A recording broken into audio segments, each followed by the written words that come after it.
Doug Wright, covering Utah's biggest stories, breaking Utah's biggest stories on KSL News Radio. Welcome back to our Democratic gubernatorial debate here at KSL News Radio. You can watch this. It's streaming at kslnewsradio.com. Our thanks to Von Cook and Mike Weinholz joining us, and our thanks also to our sponsor of this debate, the Utah Women's Democratic Club, the oldest continuous women's Democratic club west of the Mississippi. And also our timer has been doing a great job from the Utah League of Women Voters.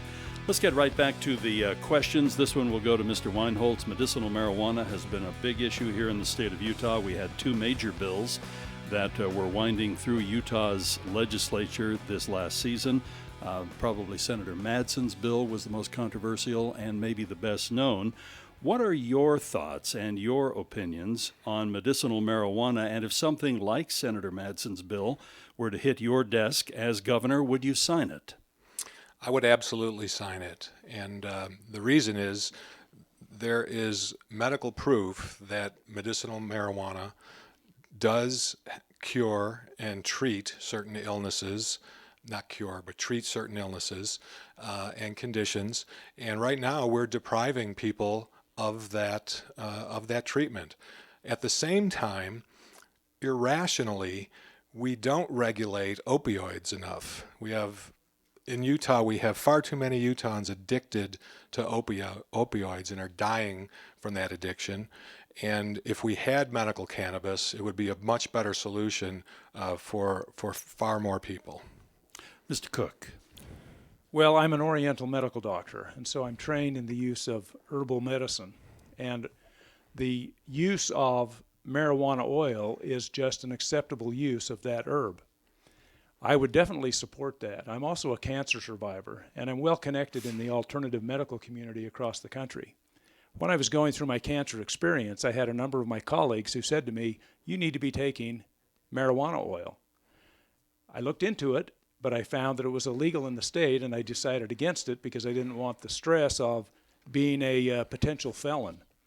So I think that marijuana is not something we should approve on a recreational basis, but I don't see the medicinal use of marijuana oil as a gateway to moving towards recreational marijuana. Yes, Mr. Weinholz. This is also another example of our legislature not listening to the people. A majority of Utahns were in favor of this, and I remember the quote from Senator Madsen, who said, "If only our legislature was as smart as the people of Utah, we could get results on this," and I agree with him. Mr. Cook. Well, the way that we can get the legislature to be as smart as the people of Utah is, frankly, to elect more Democrats. Let's ask this question. Taxes and onerous regulation. We hear this as a common complaint, especially from business and especially from small business in the state of Utah, which has been called the backbone of the Utah economy and the nation's economy. What would you do as governor regarding lessening some of the regulation and keeping a close eye on the taxation? And Mr. Cook. Well, as a small business owner, I'm sensitive to those issues. There are times when you wish you didn't have to pay your taxes, and there are times when you're grateful that you can pay your taxes and have money left over.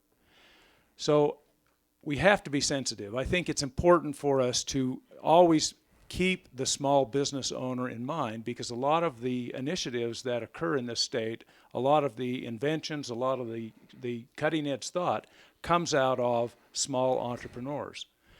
One of the challenges we have, however, is that we sometimes put business ahead of everything else. And we hear over and over again the governor patting himself on the back for making this the number one business state in the union.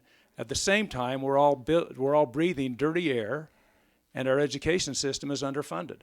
So we need to be sensitive to business, but I believe there's more we could do to increase the quality of life. Mr. Weinholz.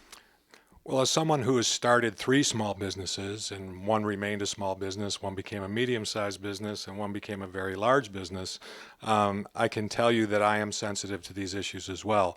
But I think the issues for small business are more about too much bureaucracy that they have to go through, not regulation.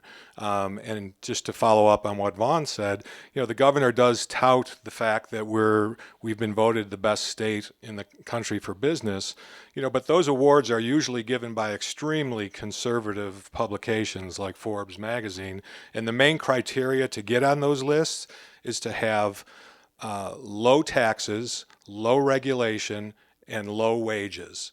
And none of those things help everyday Utahns. Low taxes mean we're constantly underfunding education. Low regulation means we have the dirtiest air in the country and on some days in the world. And low wages mean we have far too many Utahns who are struggling to make ends meet. I'm going to jump in at this point because we are getting very sensitive on time. There's one question that I would like both of you to address with no rebuttal, and we'll only go 30 seconds on this. What does have to change for the road to the governor's chair or other high public office in the state of Utah to be less of an uphill battle for a Democrat? And for you, Mr. Weinholz, first. Mm-hmm. Well, to me, it's all about communication, and I have been a strong communicator throughout my 30-year business career. And when I talk about putting people first in business and wanting to do the same thing in government, I think that will energize people, because what I learned in business is when you give people a voice, which people of Utah today feel they don't have a voice, and unfortunately they're correct. But if you give the people a voice and then you can communicate to them that Democrats are more in line with their values, then they will respond to that. They will give feedback to their legislators, and they will respond differently at the voting booth. Mr. Cook. It is about communication, and Doug, I appreciate you hosting this and the Democratic women. This is a great step forward, because too often people in Utah look at Democrats as scary and immoral. And they don't realize that because Republicans are so dominant in this state, that their neighbor is probably a Democrat. I tell my friends, the older you get, the more of a Democrat you become. And I'm surprised if you're my age and you haven't registered as a Democrat, because you get wiser and you become more compassionate. We have just enough time for 1-minute closing statements. And again, thank you to both of our candidates. And because of the flip of the coin, Mr. Cook, you go first. Thank you.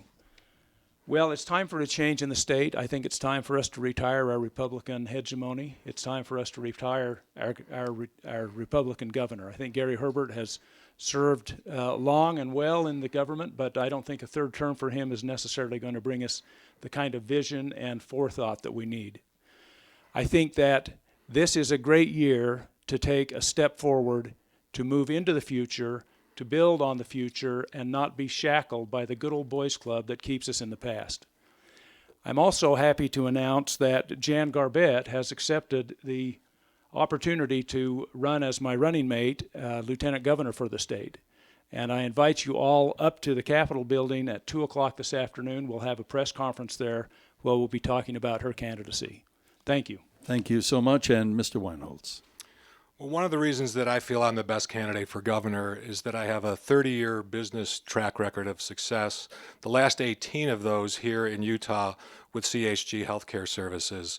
CHG has grown into a billion-dollar company, which means I know how to deal with large budgets and large organizations. We have over 2,400 employees and about 12,000 doctors who contract with us as well. So I know how to treat large groups of employees. And when I think about the last question you asked about the tough road that Democrats have, despite the fact that I've had success in business, I come from a very blue-collar background, and I worked in a factory till I was nearly 30 years old before I decided to go to night school and get a business degree. And when you're in that position, you find yourself the underdog, and I love being the underdog. I love fighting from that position, and I'm comfortable with it. And that's what it's going to take to beat Gary Herbert. Mr. Weinholz, thank you. Thank you to both of our candidates. Let's give them a big round of applause as we wrap up our debate today, the gubernatorial Democratic candidates for the governor's chair here in the state of Utah. And again, a big thanks to the Utah Women's Democratic Club for sponsoring our debate today. It is 11:59.